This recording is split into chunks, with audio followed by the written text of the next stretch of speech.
Welcome to Scare Confident. I'm your host, Tiffany Sauder.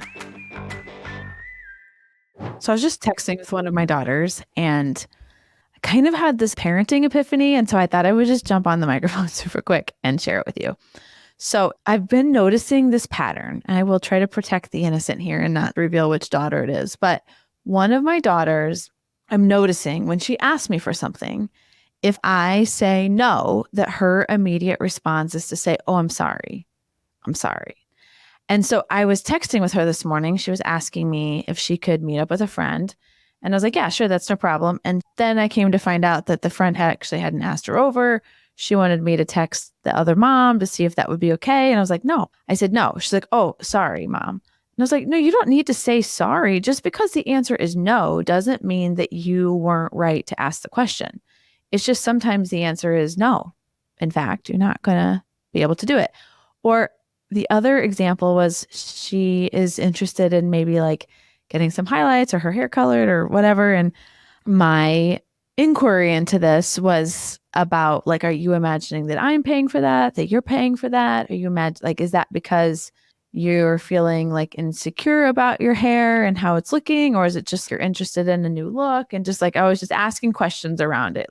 Do you have an idea of like where you would go and how much that would cost? I was just asking questions about it, like seeing how much she thought about it and what her motivation was for it and why it was important to her. And was this something that she was wanting for herself, or did somebody else in her friend group want it? Like, I was just trying to understand the like sandbox that we were playing in and like why she wanted this. And so we got to the end of it and I said, so are you just like sharing this with me, or are you wanting to do it? And it was like quiet. And I said, well, if you want to do it, I would say that for right now, the answer is no. And there's a couple different reasons. One is I just think you're just too young.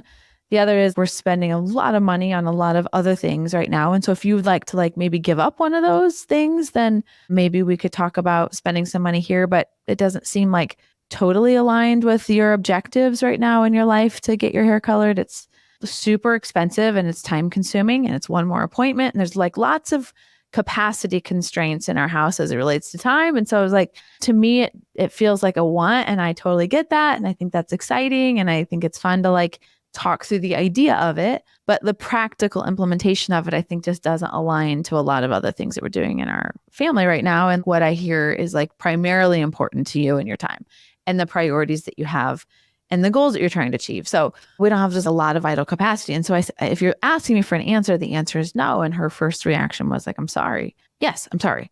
And I said, you don't, like, I was taken off guard by that response. I'm sorry. That's fine. And so this morning I was like noticing this pattern again, that when the answer is no, her response is, I'm sorry. And as a mom, I want to raise strong, courageous girls who are like, have the confidence to step into their potential, to ask for what they need, to like, stand up for themselves, all of these kinds of things. And I was like, I don't like this response of when it's a no, that she's taking it as I must have been wrong to ask the question. And so my text message to her, and I will just pull it up right now and read it to you, was, you don't need to apologize every time I say no. Sometimes the answer is just no. That doesn't mean that you are wrong for asking.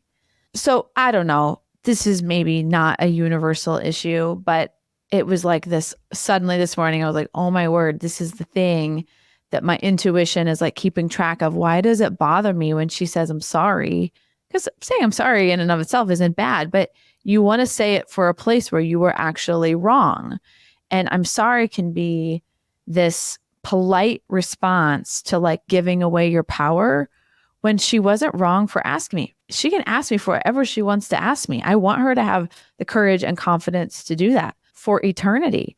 And sometimes it might feel like a really big, audacious ask. And I say yes, who knows? But you'll never know if you don't ask. And so as I like roll forward 20 years and put her in the workplace, I want her to have the confidence to ask, even when there's a no. And I think that, as I'm like even getting a wider lens on this whole topic, it's like, we have to have the confidence to roll through lots of no's in a lot of different areas of our life. And so it was this little teaching moment this morning, and I thought I would just jump on and share this observation, and maybe you can see it in the patterns of your own kids or even in yourself. Don't apologize for asking the question. If the answer is no, it's just no. Just accept it and move on with as much confidence and courage as if you would have gotten a yes.